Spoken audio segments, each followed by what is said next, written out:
Decide whether the statements are true or false. Qərar verin ki, cümlələr doğru yoxsa yanlışdır. Birinci cümləmizdə hot water comes from deep under the ground. İsti su yer altından, dərinlikdən gəlir. Mətnə əsasən məlumat doğru götürülür. Çünki ikinci abzasımızda hot water comes from deep under the ground and the people use it for bathing, cooking and healing deyə məlumatımız qeyd olunmuşdur. Hansı ki, eyni olduğu üçün birinci true hesab olunur. İkincidə de Kəlbəcər hot spring has been used since 1960.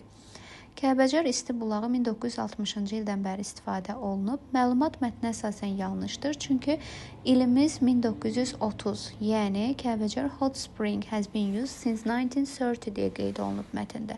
Burada isə 1960 verildiyi üçün ikinci cümlə səhv hesab olunur. Üçüncü cümləmizdə birds and trees make the place look even more beautiful. Quşlar və ağaclar hətta daha gözəl görünməsinə gətirib çıxarır məkanın.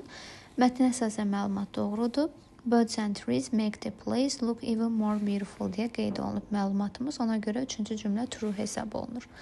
Dördüncüdə Kəlbəcər is a beautiful region in the north of Azerbaijan. Kəlbəcər Azərbaycanın şimalında yerləşən gözəl bir regiondur. Təbii ki, ilk cümləmizdə Kəlbəcər is a beautiful region in the west of Azerbaijan, yəni Azərbaycanın qərbində yerləşdiyi qeyd olunur. Burada isə cəhət səhv verildiyi üçün dördüncü cümləmiz false götürülür. Birinci cümlə true, ikinci cümlə false, üçüncü cümlə true və dördüncü cümlə false